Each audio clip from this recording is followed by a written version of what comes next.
Welcome to Politics Done Right. I am your host, Egberto Willies. This is the progressive program that will take the mystery out of politics. This is the program that will encourage you to make sure government becomes we the people. Whether you are liberal, conservative, or otherwise, you get to air your point of view.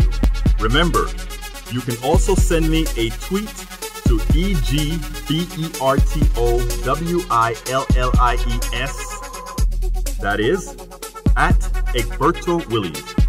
Let us engage.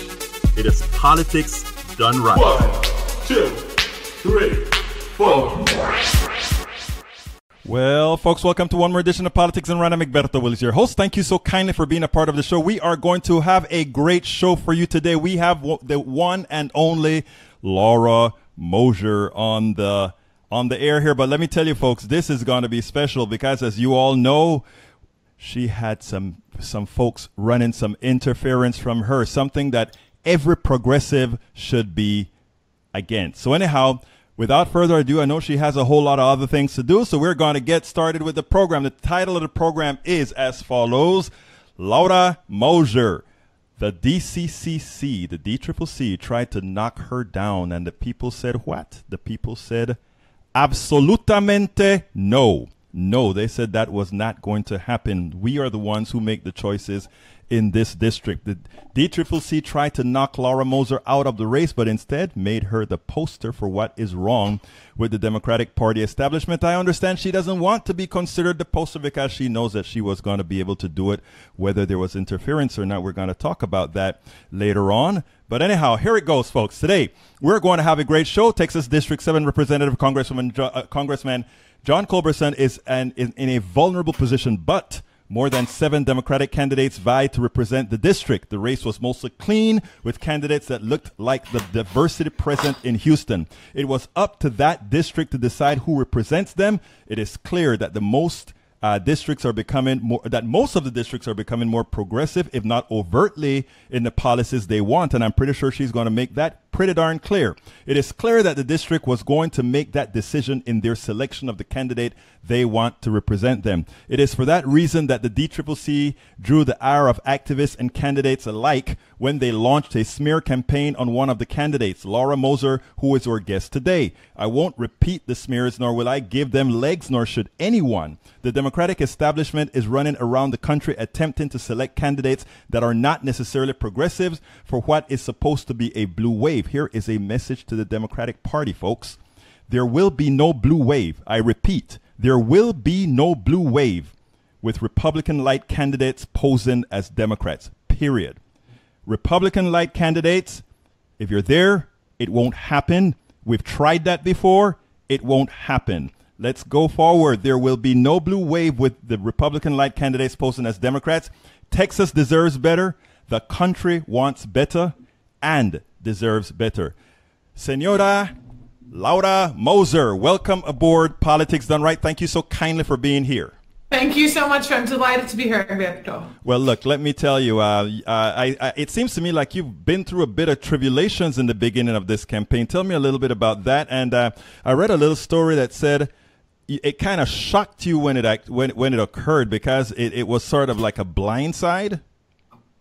Yeah, I mean, it was, I said it was like as if someone in my own family had been, doing nasty stuff behind my back, because I do consider myself a loyal Democrat. But I completely second and third what you said about there will be no blue wave with Republican-lites posing as Democrats. The Democratic Party establishment has seen that fail over and over again, and it's time to try something different with real progressives.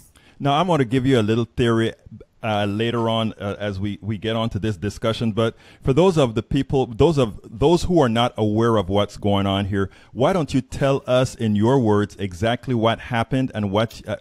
First, tell us what happened. It's still happening. Don't ever think that it's over, because it's still very much happening in this race. About a couple days after early voting started, the DCCC released a memo saying that I'm a Washington insider and I won't change Washington for reasons that, again, are not worth enumerating. But it was actually the Democratic Party that released this about me. I think they were afraid that I was going to make the runoff and were trying to knock me out of it. But because the Democratic Party doesn't always do things, they don't always execute their plans perfectly. Exactly. It ended up, getting me more attention in a time when we were all trying to get our names out there. And, I'd seen the same polling. I believe I was going to make the runoff anyway, but it certainly provided me with a fundraising boost. And a lot of people rallied to my defense because it was not a, productive, positive thing for them to do. No, I want to say one thing. I said I didn't want to bring up the issue, and I won't bring up the issues in specifics. But what I want to say is that what the DCCC showed in the way they quoted your statements out of that article is that if they really wanted to be, they could be just as good as the right wing is at changing people's words to create a narrative that's not there. Exactly. Cutting and pasting and doing only, yes. But they released an opposition memo on Culberson, the Republican incumbent, and it, had nothing. I mean, he's been in office 17 years. There's plenty of good opposition you could dump on him, and they spent a lot more time and effort on their own, trying to bring down someone in their own party. But they should try to expend that energy taking out Republicans. That's my recommendation. You're absolutely right. I'm going to ask you first, specifically, why do you think they want you out of the race? And then I'm going to give you my theory. Yeah, I mean, my theory is they think genuinely they think I'm too progressive to win this district. And I think that's wrong. I think we've tried kind of the moderate center of the road, Republican-lites over and over. It's not working. Let's try to get someone, who can really get new people into the process. Now, first of all, that statement I think is absolutely on point, but I think it's even deeper than that. I have a blog post that I've written called the left and the right rails. And what it is what's special about a rail or the rails that a train rides on. They go the same direction. In other words, there's nothing that's going to really change them. If they're going south, they all go south. If they go north, they're just one on the left side and one on the right side. What America is looking for now more than anything else, in my opinion, and I think the polls says that, and I've heard you say that in some of the interviews you've done with many other papers, is that America is ready for I think you may have a little background. I don't know if you... Okay, I don't know where that came from. Sorry, probably. I live on a busy street. Oh, sorry. Okay. No, that's fine. But America is looking for real change, and you don't get real change by having a left and right wheel. You have to bust that rail away to go a different direction than it's going. I think, and you don't have to mention or comment on this as the Democratic representative, but I think it is okay for me to say it. And that is, I think there's something called the establishment, and there's not a hell of a lot of difference. And I'm not talking about real Democrats now, but there's not a hell of a lot of difference between what we call the establishment on the right, meaning the true Republican Party, and the establishment on the left, meaning the true Democratic Party. And in that light, that is one of the reasons that you probably see that when you mentioned the opposition research on Culberson not being as fierce as it was on you, that would give credence to that theory. Right. It's funny. I would agree with that for the most part. I was block walking in Cyprus last weekend, and a reporter was following me.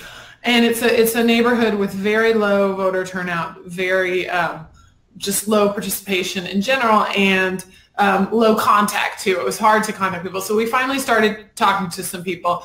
And this reporter, who's not from Texas, was trying to kind of get to the bottom of one of the things I always say, which is that Texas is not a red state. It's a non-voting state. And it was as if the people she had asked were scripted or were plants, because they said stuff like, Republicans and Democrats are the same. Why would I vote? Nothing ever changes.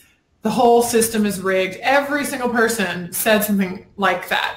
And if we want people to vote in Texas, if we want to really change the conversation and the trajectory of the state, we have to have different candidates, because people in Texas don't like the establishment, and they don't see much difference between what the establishment people running are offering them. And so I've been trying to offer them something more sincere and real. And again, I say this every time, but I don't think anything that I stand for is out of the mainstream of what Americans actually want. Like, Americans actually want healthcare. We actually believe that climate change is real. We actually think that there are too many people in prison. We actually, I could go on. We actually think that education is important. Actually, what I'd like you to do is I'd like you to go on, because my next question to you is, after we get through how the DCCC has really tried to inject itself, before we get there, let me just mention this. You are not the only person that fell under this attack. There is a candidate out of I think it's Colorado that Steny Hoyer went ahead and told him to his face. I mean, it's interesting to me. It seems to me there's like a lot of candidates who they're doing this to. They're just not getting the headlines. Exactly. Now, this guy. Let me ask you a question. Did anybody from the party, the DCCC, or any one of these people, did they come to you and ask you to drop out of the race, or did they just lay down this bomb? No, they hadn't spoken to me in months and months. No, I had no idea it was coming. I knew I wasn't their darling, but they hadn't spoken to me since August, when I wrote an editorial. Ben Ray Lujan, the chair, had come out with a statement saying that they would start recruiting anti-choice candidates because every district's different, and we're a big tent party. And I wrote an editorial kind of blasting him for saying that, because I think that if we throw women under the bus, especially women of color who rely on reproductive health services, then we don't stand for anything as a party. And I believe that's why we lose as a party, because we don't stand our ground on the issues that really matter. And after that, the party kind of went silent on me, but I had no idea. I stepped out of my lane. I went onto a different rail, as you would say, but I didn't know that they were, what they did to me was completely unprecedented. Did not see it coming. It's interesting because they gave the young man, I don't remember his name, I have it somewhere in this Levi Tillman, I think. Right, Tillman, exactly. Yeah. That's a guy in Colorado. I think Colorado, the second district in Okay. Colorado. They gave him the decency of Steny Hoyer going to tell him, we want you out of the race because this is the person that's going to win. Ironically speaking, the type of folks that they're bringing in are the same kind of people that we've always had, and the same kind of people that don't necessarily lead into a very progressive direction. Something, and as I think you stated in an article that you were in, is that the reality is America is a lot more progressive than even the Democrats want to give them. Even the Democratic leadership wants to give them leader. Our platform is pretty darn progressive if you read the platform. Right, but we don't. Right. We don't elect candidates who will fight for what's in that. Exactly. Right. Exactly. We elect the people who can write the biggest checks. Exactly. Yeah. But, you wonder deeper than that if whether it is one of the reasons we're doing that is because we really don't want to be all that progressive. The leadership really doesn't want to be all that progressive in as much. But there's one good thing that came out of this, and that is the leader of the party so far has taken your side. Pettis. Yeah.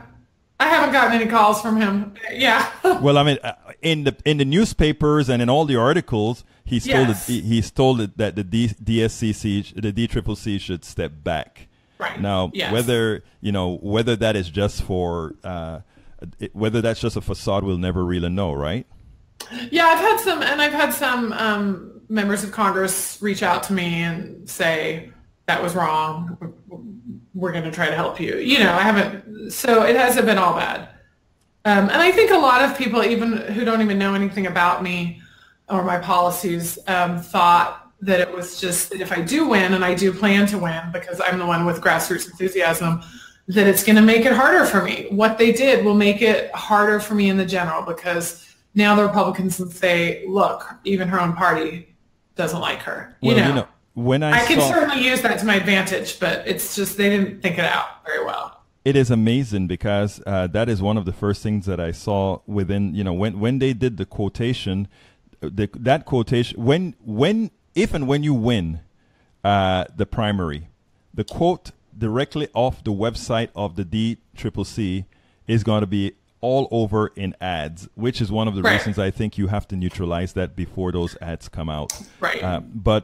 So that is what I found kind of interesting. But second, let's move to this direction. Are you a Washington insider?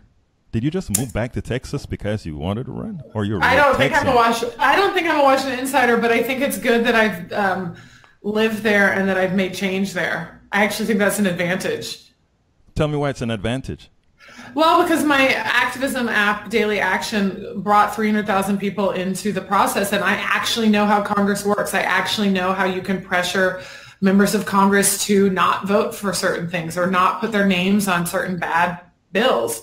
And I think that's an advantage because I'm a fifth generation Houstonian, have spent, my family's here, I grew up here, have spent many years here. So I kind of bring something from both places, which I think is people in Houston need someone with a bully pulpit. We need someone who can go in there swinging.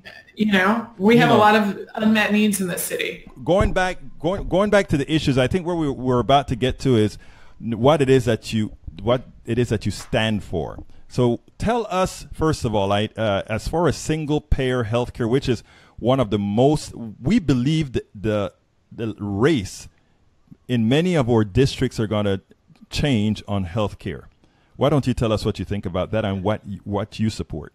I'm a strong supporter and have been from day one of a single-payer healthcare system. I think it's, healthcare is a human right, and Obamacare did not go far enough, and so we need to start immediately with some sort of, Medicare for anyone. Yeah, Medicare for all, Medicare for anyone. Let people buy into Medicare starting, tomorrow, and make as the path and sort of the on-ramp to single payer, make private insurance companies compete.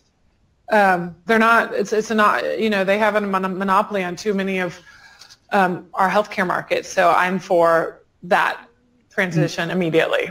And I want to let Americans know something, and this is going to sound like blasphemy, but it is important that they understand and why it is important that they fight for it. The votes were there for a public option initially for healthcare reform when it was going on in 2009. All right? It wasn't when Republicans tell you that they are not the ones who killed the public option, they're not lying to you. So no, Democrats killed it. Hey, go ahead, Laura. Yeah, no, Democrats killed it. Like Joe Lieberman killed it. Obama wasn't convinced it could pass either. We always kind of quash our biggest, most ambitious projects out of the gate. And if there had been a public option in Obamacare, I think we didn't realize it at the time, Obamacare would be impregnable. It would be the transformative bill that we had hoped it would be. And I think what Democrats thought was like, oh, you do one thing and then you get Medicare for all, then you lower the Medicare,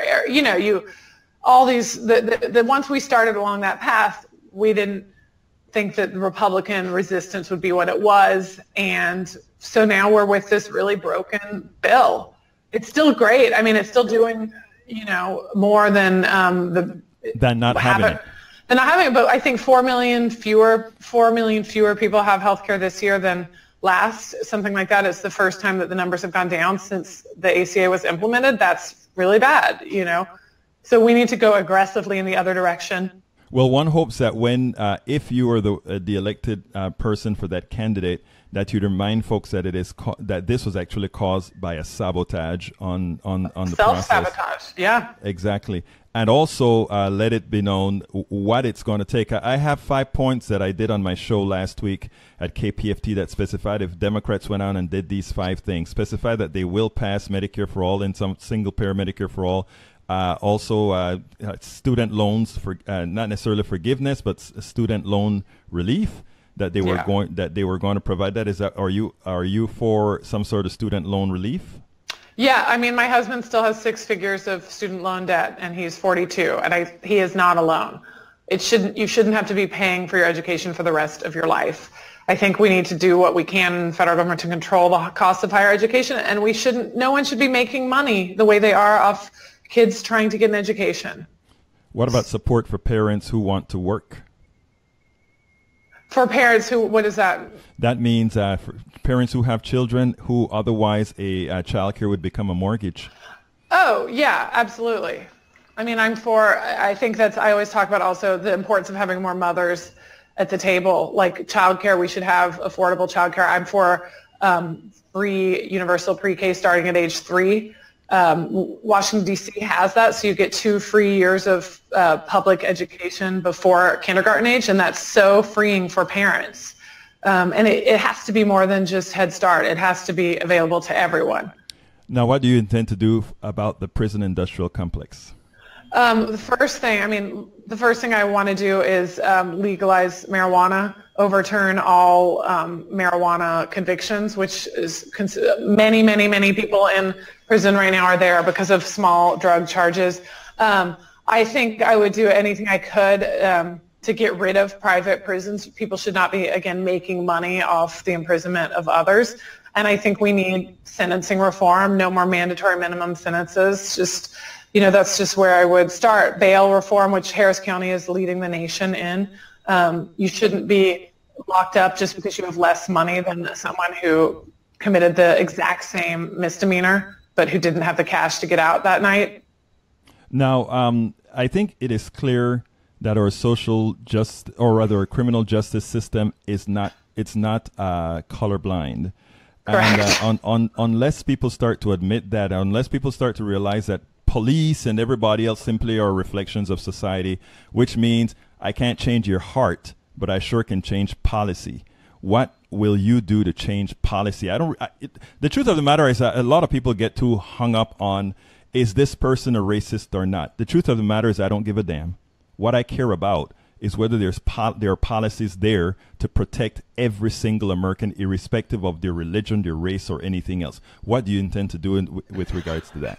Well, one thing I think more training for police officers, more funding and training for some of the stuff that Obama tried to do to de-escalation stuff is, and just more education. Because, I was talking about marijuana. Marijuana is essentially legal for white people in this country, but that's where I would start. Grand jury. I think grand juries for police shootings should no longer, I think the American public has a right to see what's happening in these deliberations that so often end in no charges. Now, as far as where it comes to social justice, what is your stance on groups like, let's say, Black Lives Matter and all these other groups that sort of raises the ire of the police at this current time?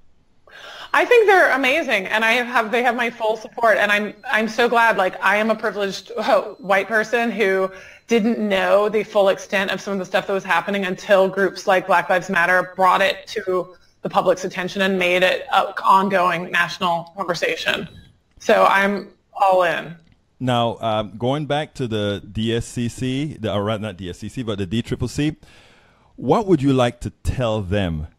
What would you like to tell them as far as within your election and all the other elections across the country? Let the locals run their races. That simple. Yeah. Now, you don't know our district. You don't know everyone's district. There's 435 districts in the country. Let the people decide. Now, I don't have your counterpart here, so there are certain questions that I don't think would be fair to ask right now because, again, I believe, both of you are Democrats, and I believe in giving both sides the options to say what they need to say, and I think it would be wrong for me to ask certain questions. But as far as you're concerned, how is your campaign going? I think it's going great. It's 2 weeks from today. We have over 1,800 volunteers signed up and knocking on every door, calling every voter over and over again. And I think the main difference between me and Lizzie is really how we're running our campaigns. I'm determined and very focused on bringing people into the process who've never participated before, who felt left out or indifferent or disenfranchised. And so I feel a lot of excitement. Now, for me, it's kind of interesting that the person who created a group that was engaging people, that brought people into the process, that actually effected quite a few actions with the text messaging and the other type thing that you create. In other words, I think it showed that you know how to get folks out there politically engaged, that you would have drawn the ire of the Democratic Party, and for which ironic, isn't it?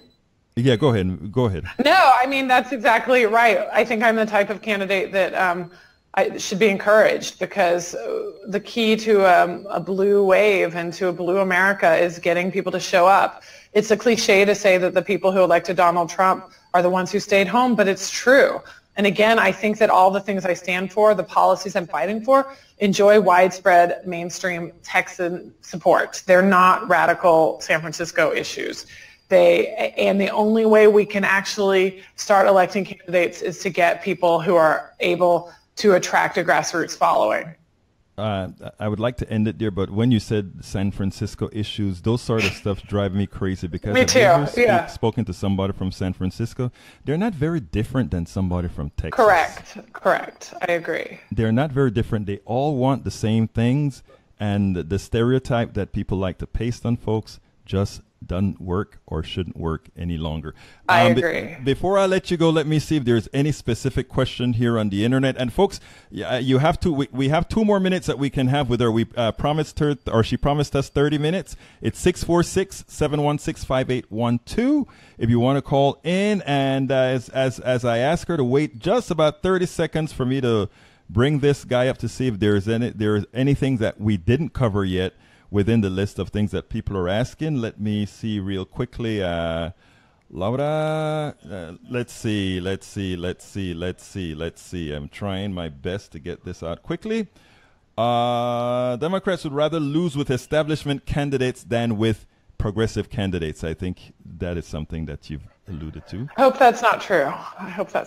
But well, I think we all hope that is not true. Yes. Well, look, Laura, I have quite a few, but I'll handle that away from you. Thank you so kindly for spending this time with us. I wish you much luck in your campaign. Thank you so much. It is great to see you again. And everyone go vote. Whatever you do, vote. Absolutely. Thank you so kindly. Thank you, Alberto. Have a great one. Talk to you. Bye-bye. Too. Absolutely. Bye. Folks, that was Laura Moser from District 7, who came here to speak to us on the particular race, something that is happening all over the country. Look, the Democratic Party does not belong to the Democratic establishment. The Democratic Party belongs to you. So what I'm trying to tell you here is, don't allow the party, the establishment of the party, to dictate what is going to happen. I had and I'm going to come to the questions on the website, or rather on the Facebook page in a minute. But I had what was her name? Aubrey. I think her name was Aubrey, who called into. She's a listener who called into the show at KPFT on Thursday.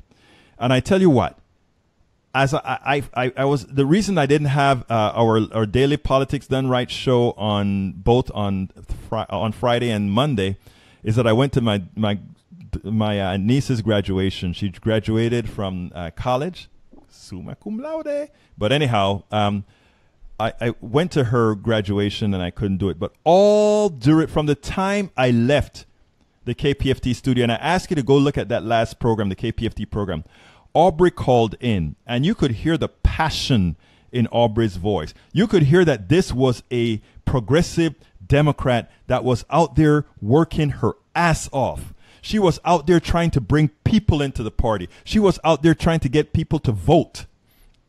And what the party did, look, I don't care if you're a Hillary fan or a Bernie Sanders fan, though everybody, mea culpa, I am a Bernie-crat, if you will, because I believe strongly in those policies.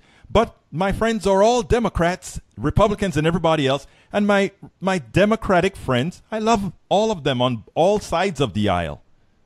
But what the party did busted the spirit of a whole bunch of people. It told a whole lot of people that they didn't matter. It told a lot of people that they would do the same dirty tricks that the right wing does against Democrats. Democrats did against Democrats. They didn't allow the Democratic populace to come out and really make a choice. They created a choice. I mean, look, Bernie Sanders could have still lost, but Bernie Sanders could have won if all these things didn't go on behind the scenes. And you know what? It is amazing to me that the Democratic Party decided to sue sue Trump and all this Trump establishment and the Russians and all of that for infiltrating their emails. Because here's the truth of the matter, folks. A lot of those emails, when they come out in discovery, what it's going to do is make a whole lot more Democrats pissed off. Because what it's going to show the underhandedness that went on during the election. And if it shows that underhandedness, I mean, it's not like it has stopped. We've seen it with Laura Moser. We've seen it with the young man in Colorado. We've seen it all over the place. It hasn't stopped. It's what I talk about, those two rails. We don't need a left rail and a right rail, which is nothing more than the Republican Democratic establishment. What we need is to bust out, to derail the train and move in a direction that supports the American people. That is what we need. And we need candidates who are willing to do so. And the fear of the Democratic Party right now is that for that small league of Democrats, very small amount, most of us Democrats want the same thing. Don't be fooled. Don't let what the party is telling you and others are telling you make you believe otherwise. They don't want a whole bunch of technocratic lawyers. They don't want a whole lot of technocratic plutocrats running the show. They want Americans, regular, everyday Americans who know what it is to be an American out there working their asses off to represent them because they understand the tribulations that they're going through. So, in that light, it is important for us to understand this. Don't you dare. If you see or hear about the Democratic establishment trying to get into any local election, make sure that the person the Democratic Party in that election is attempting to support against the other loses. That is the only way something stops. That is the only way the people really have their choice. They will never get their choice. They will never get the progressives they need if they allow the party to dictate who will be their representatives. So here are your marching orders, my activists, my great folk out there, my great liberal progressives, whatever you want to call yourself on the left. Ensure that every single person that the Democratic Party tried to boot out of the race wins. Make sure of it. And it doesn't, you have to remember, the reason that they want them out of the race is because they're bucking the rail system. A rail system that is just almost as equal on the left and the right. Again, I'm for those that are just coming on. And folks, please remember to share these programs. It's so very important that you share, and share. That is how we get this message out. We're going to be podcasting this, and for the little miscommunications we had when we dropped the internet connection, we'll clean that out and have a complete, we'll clean that out and make it more palatable. But folks, it's so important that you do not allow the party to dictate who will be your representative. We need progressives, and there's people that are going to make a change. And as Laura said, which was so quite right on point, it's not like the DCCC has a good record of electing folks. It isn't. So let's make sure that we get the job done. Folks, please do remember this is also a call-in show, 646-716-5812. Again, that number is 646-716-5812. And while I wait for calls or wait to get to the Facebook page to answer some questions, I want to remind you folks that this is a progressive show. Politics Done Right is one of the progressive shows, of course, we have on air. And what I ask of you to do is go to patreon.com, patreon.com/politicsdoneright, and be a subscriber of the show. There was a time that we could do the show completely based on the ads on our website. We can no longer do that because of the great big corporations deciding that they will no longer funnel traffic where traffic is deserved or where traffic is warranted. Now, we built up over 100,000 people in all our networks to bring folks to listen to these types of shows. And after we brought over 100,000 folks into this network, what would Facebook and others say? Well, we may give you a piece of we may allow some of your folks to see it. So if we want all our folks to see it, we have to have those who started seeing it share it. So please make sure to share this program first of all. Also, again, we need your support, your subscriptions. Please go to patreon.com, patreon.com/politics done right. Again, that is patreon.com/politics done right, and become a member. Becoming a member of Politics Done Right is a coffee, folks. A coffee. Maybe you want to buy 2 coffees. Maybe you want to buy 3 coffees, or whatever you want to help this show and many others out. And now, I don't ask you to do anything that I don't do myself. I am a contributor to Daily Coast, both write in for them and subscribe into them. I am also a party to Op-Ed News. I both write for them and I subscribe to them. Likewise, Democratic Underground. I subscribe to the Democratic Underground. I subscribe to Coffee Party USA. I subscribe to all these other rags. Now, Coffee Party USA is more centrist, but all these others are left-wing rags that I make sure to support, because I know the only way our message is going to get out there is if we do it. You know why? Because the mainstream media isn't doing it. MSNBC sure not doing it. CNN is not doing it. None of these national rags are doing it. Why? Because they owe themselves to the advertising, and in a lot of ways you can't blame them. You can't blame MSNBC. I mean, they need their money from Viagra, so I mean, they're not going to say something about all the dangers of Viagra making your eyes blue, or whatever it does, or whatever it is that it does to you. They won't tell you any of those things. So that's one of the reasons. Now I'll be off of my pitch for now. I'll pitch again later on in the show. But folks, I want to remind all of you that this again is a call-in show, and that number is 646-716-5812. Anyhow, let me go to my great listeners and see what they have to say. Guys, I have the smartest, just the smartest listeners out there. I mean, I think of this as a interactive learning experience. And if you know what I mean, what we do here is we make sure, I mean, if you go to any show, right?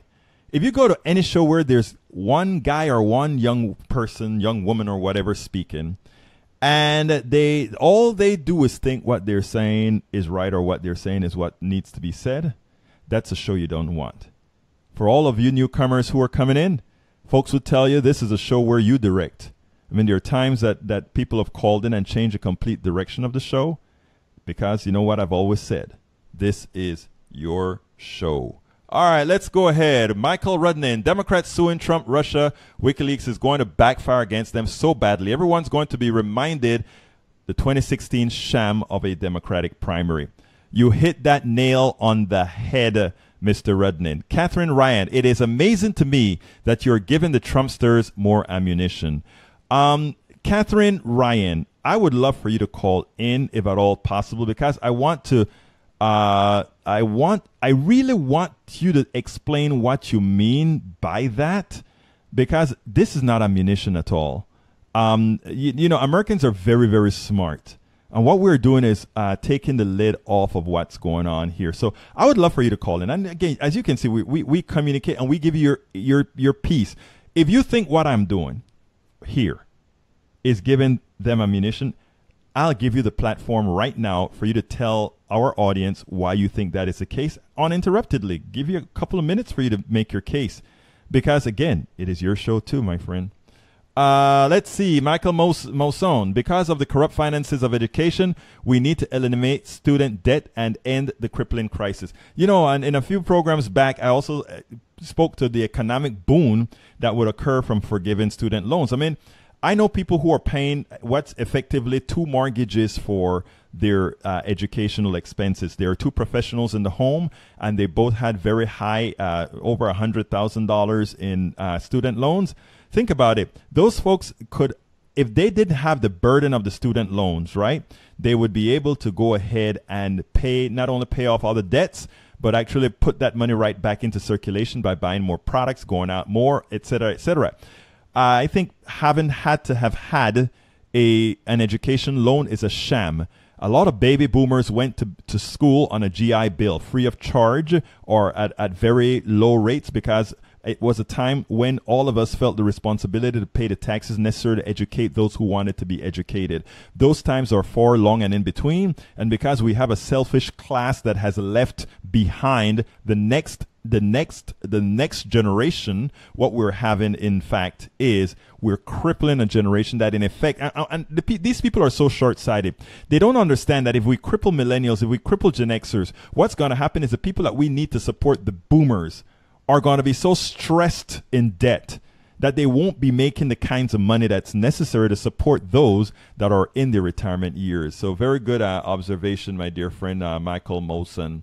Rudnins, we need some major justice system reform. At least 39% of prisoners currently incarcerated should be freed. I don't know what the percentage is, but I'll take your word for it, Michael.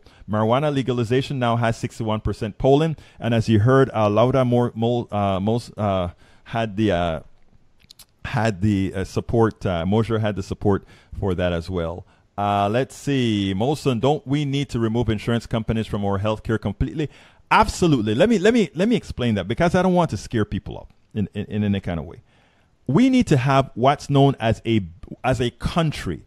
We need to decide what we are going to call basic healthcare that everybody is entitled to, and what it is basic healthcare for everybody the same. Now, somebody may say, but that's not good enough for me or whatever. If you think that isn't good enough for you, you can always buy private insurance who is willing to create a new pool of people. And that pool of people can be people who want high-class service. Oh, when I get into I have my single room and they bring me flowers and they make me pancakes and hors d'oeuvres. And you can have whatever type of health care you want. What we're saying is, as a country, we need to have basic health care that everybody has, whatever illness they have, that they can be cured for. And you know what? I would never pay. I spend most of my time, I hope, not being sick. I hope. I try to exercise and do that sort of stuff to try as best to stay healthy. But I would take basic health care. I don't want all the bells and whistles. There's no bells and whistles in being sick.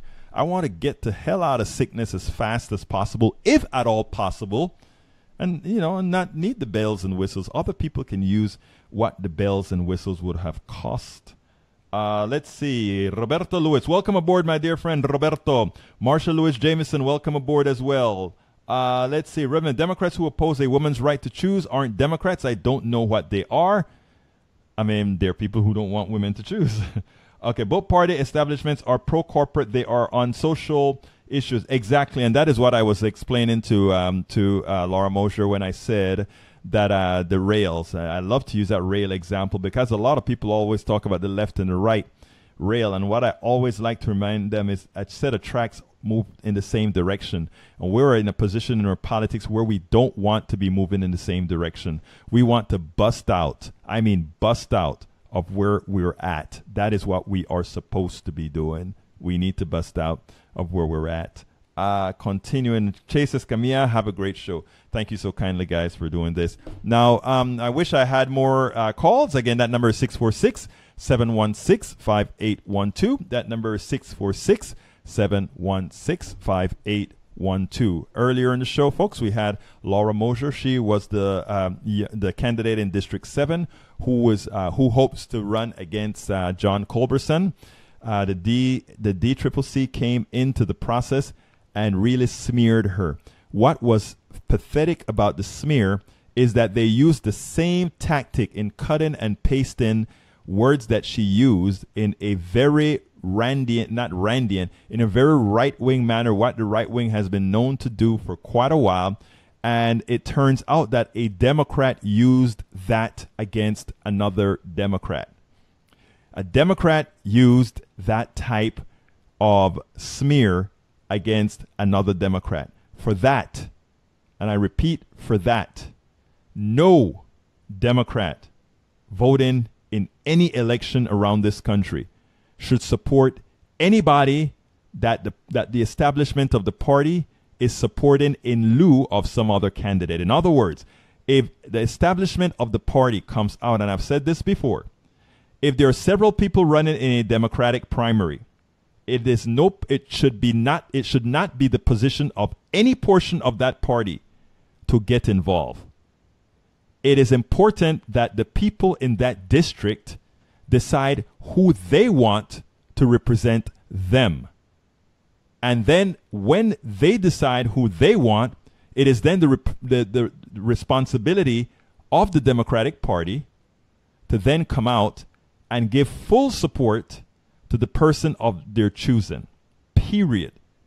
And if the party gets involved beforehand, and if the party tries to get someone out of the race or give undue influence on somebody else in that race, it is essential to teach the party a lesson and ensure that that person that they were against wins.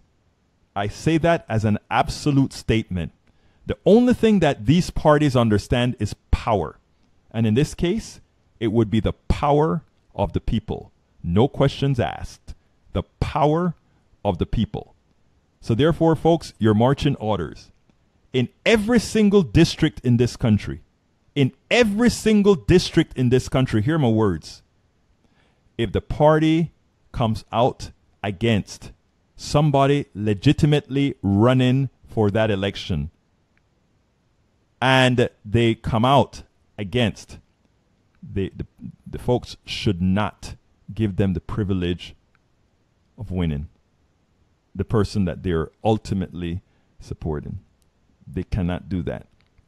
And the reason why, again, is that it's no different than the smoke-filled rooms that we had of the past. We cannot allow that at all. Let me get back to my Facebook page and see if there are any more messages that came in that needs to be addressed. Bear with me 1 second, my friends. But, you know, we cannot allow these types of issues to continue over and over again. And like our guest said earlier, it is important for us to realize that it's not like the party has been successful. It's not like the party has been successful in their choices. The truth of the matter is they hadn't. You know, the truth of the matter is we cannot depend on them for progressive policies. Anytime we put progressive policies out there, we have enough non-progressives out there in the party who ensure that it's voted down. Inasmuch as if you take a poll all over the country,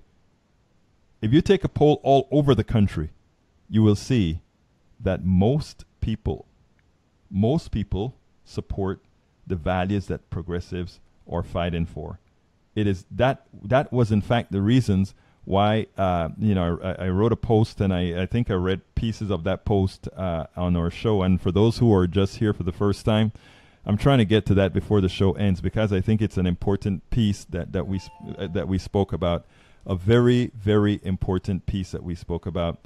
And I'm going to try to get to that piece. The title of that blog post that I did for the issue was called "The 5 Issues Democrats and Progressives Must Push to Win." And you know what? I can do that in about 3 minutes, and I think that's what I'm going to do. I'm going to make, even though I had another blog of the week, I'm going to close us out today with this as the blog of the week. And here we go. Here's how it goes.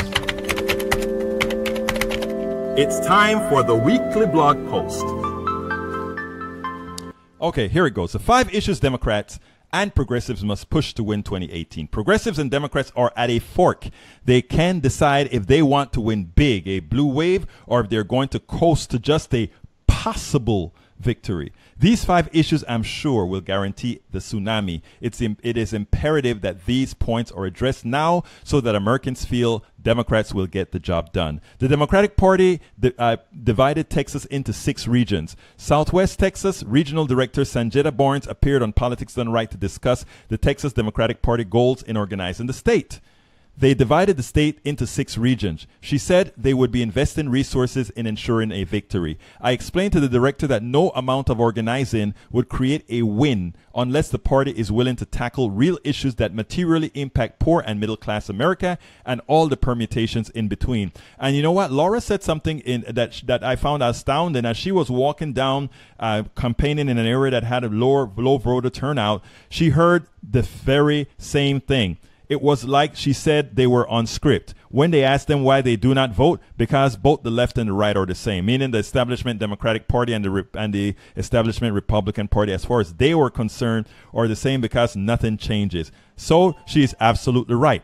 Progressives must define their opponents first so that it is them who are on the defensive. Then tell poor and middle class America in a district specific manner what is in it for them. It must be clear to them what they expect out of voting for Democrats. And here are the 5 topics. And every single politician, hear my words, I tested these guys. This is what you must have on the tip of your tongue. There are a lot of other issues, environments and all of that. But you know what? You can tie each of those issues directly into this. There's absolutely no doubt that you can tie all of those issues into this, into these 5 concepts as well. And they are as follows.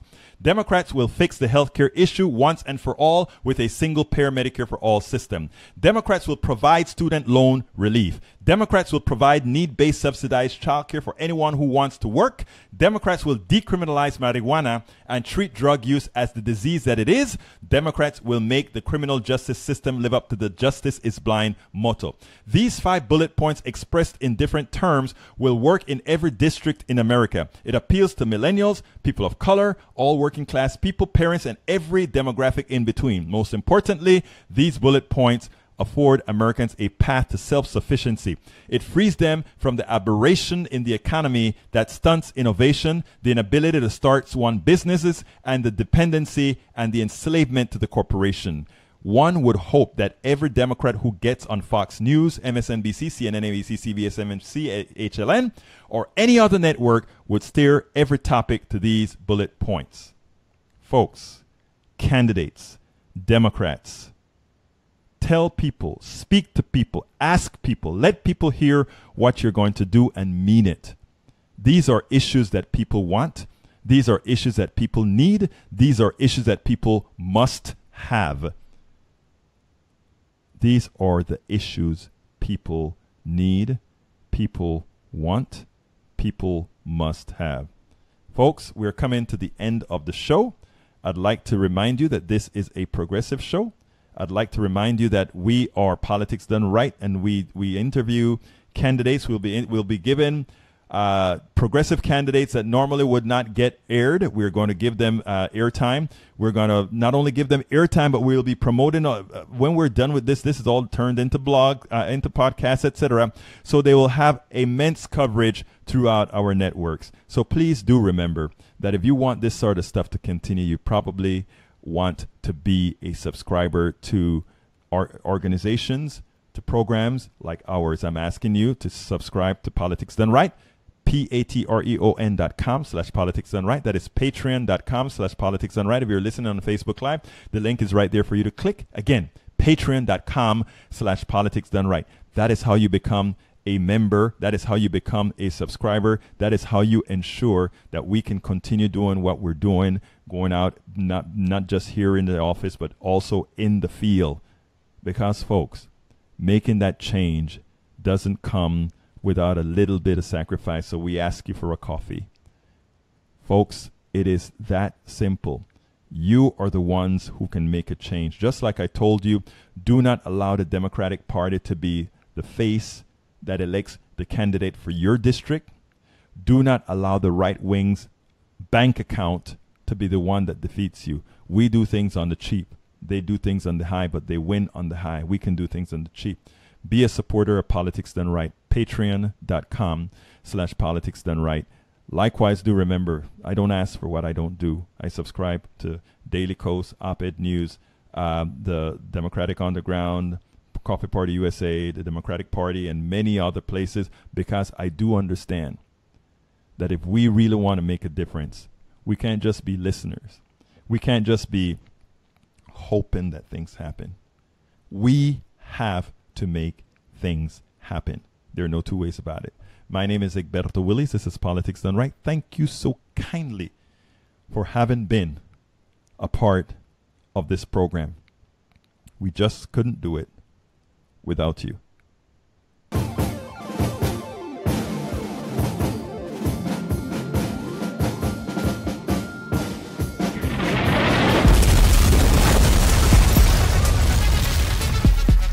Welcome to Politics Done Right. I am your host, Egberto Willies. This is the progressive program that will take the mystery out of politics. This is the program that will encourage you to make sure government becomes we the people. Whether you are liberal, conservative, or otherwise, you get to air your point of view. Remember, you can also send me a tweet to EGBERTOWILLIES. That is, at Egberto Willies. Let us engage. It is politics done right. 1, 2, 3, 4.